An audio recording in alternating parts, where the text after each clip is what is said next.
নমস্কার, আপনারা দেখছেন সময় কলকাতা। খেলা হবে নিয়ে আপনাদের সঙ্গে আমি অঙ্কিতা। চোখ রাখবো খেলার খবরে। শ্রীলঙ্কা এ দলের বিরুদ্ধে ত্রিদেশীয় সিরিজের ম্যাচে মেজাজ হারিয়ে শাস্তির মুখে পড়লেন ভারতের 15 বছরের তরুণ ক্রিকেটার বৈভব সূর্যবংশী।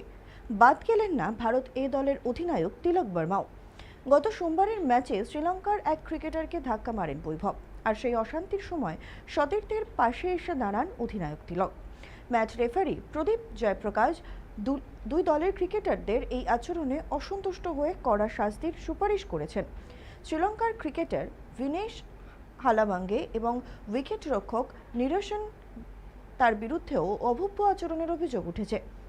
ম্যাচ রেফারির সুপারিশ অনুযায়ী বৈভব ও হালাবাঙ্গের ম্যাচ ফির 50% জরিমানা করা হতে পারে। অন্যদিকে তিলক ভার্মার 30% এবং ডিক ওয়েলার 20% জরিমানা হওয়ার সম্ভাবনা রয়েছে।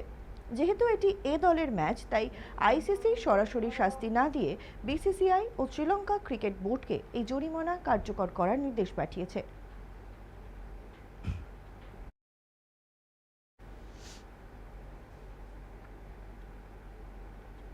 মহিলাদের টি-20 বিশ্বকাপে পাকিস্তানের পর এবার নেদারল্যান্ডসকে 95 রানে হারিয়ে দিল ভারত।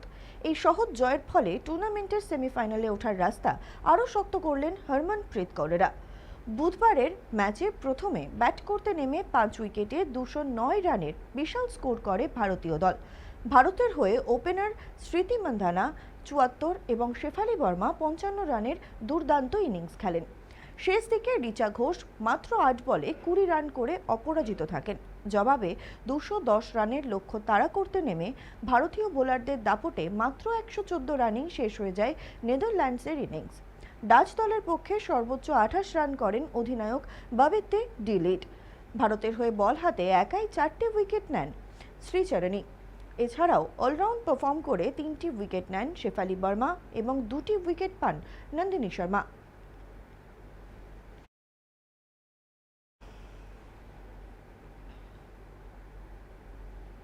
চলতি মহিলা টি-20 বিশ্বকাপে ভারতীয় দলের রিচা ঘোষ ছাড়াও নজর কাটছেন আরও এক বাঙালি কন্যা। তিনি প্রিয়নাথ চট্টোপাধ্যায়। তবে তিনি খেলছেন স্কটল্যান্ডের হয়ে। 1993 সালে স্কটল্যান্ডের ডান্ডিতে জন্ম নেওয়া প্রিয়নাথের ক্রিকেটের পাঠ ও বড় হয়ে ওঠা সেখানেই। তার বাবা মনোজিৎ চট্টোপাধ্যায় একজন অধ্যাপক, যিনি কেমব্রিজে পড়াশোনা করার সময় নোবেল জয়ী অর্থনীতিবিদ অমর্ত্য সেনের ক্লাসও করেছিলেন।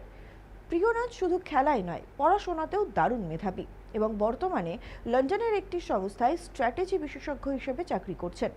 2018 সালে আন্তর্জাতিক টি-20তে অভিষেক হওয়া প্রিয়নাথ ইতিমধ্যেই দেশের হয়ে 28টি ম্যাচ খেলেছেন এবং অস্ট্রেলিয়ার বিগ ব্যাশ লিগেও অংশ নিয়েছেন। সম্প্রতি তার দল আয়ারল্যান্ডকে হারিয়ে বিশ্বকাপ অভিযান শুরু করেছে। প্রিয়নাথ আশাবাদী যে স্কটল্যান্ডের এই দলটি বিশ্বমঞ্চে এবার বড় নজির তৈরি করার জন্য প্রস্তুত।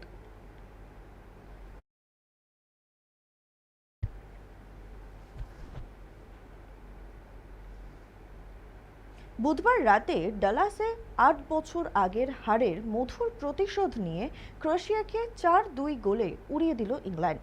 প্রথমার্ধে তীব্র লড়াইয়ের পর দ্বিতীয়ার্ধের আগ্রাসী ফুটবলের প্রতিপক্ষকে উড়িয়ে দিয়ে বিশ্বকাপে দুর্দান্ত শুরু করল হ্যারি কেনের দল।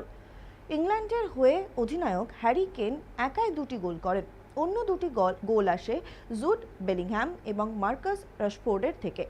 ক্রোয়েশিয়ার হয়ে গোল 2টি শোধ করেন মার্তিন বাতুরিনা ও পেতার মুসা। ম্যাচের 8 মিনিটে পেনাল্টি থেকে প্রথম গোল পান কেন, তবে বাতুরিনার জোরালো শটে সমতা ফেরায় ক্রোয়েশিয়া। এরপর কেনের দুর্দান্ত হেডে ইংল্যান্ড ফের এগিয়ে গেলেও দ্রুত গোল শোধ করে মুসা প্রথমার্ধ 2-2 স্কোরে শেষ করেন। কিন্তু দ্বিতীয়ার্ধের শুরুতেই বেলিংহ্যামের একক দক্ষতার গোল এবং শেষ দিকে সাকার পাস থেকে রাশফোর্ডের ফিনিশ ক্রোয়েশিয়ার কফিনে শেষ পেরেকটি মতে। এই ম্যাচে ইংল্যান্ডের আক্রমণ ভাগের সামনে ক্রোয়েশিয়ার রক্ষণ যেমন ভেঙে পড়ে, তেমনি 40 বছর বয়সী তারকা লুকা মদ্রিচের নিষ্প্রভ পারফরমেন্স দলের চিন্তাকে আরও বাড়িয়ে দেয়।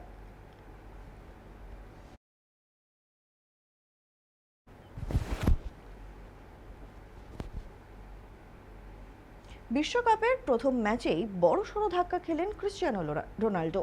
কঙ্গোর বিরুদ্ধে পর্তুগালের হয়ে পুরো ম্যাচে কার্যত নিষ্প্রভ ছিলেন 41 বছর বয়সী এই মহাতারকা।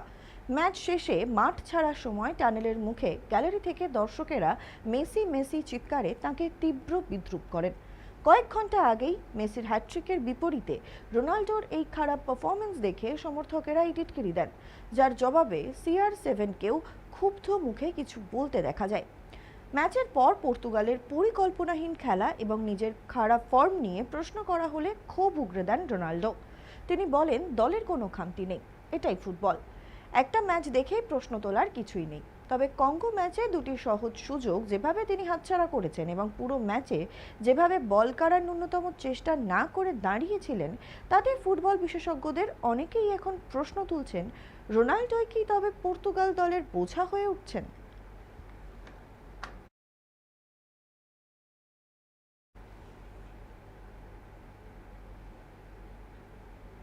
খেলা হবে এখন এই পর্যন্তই।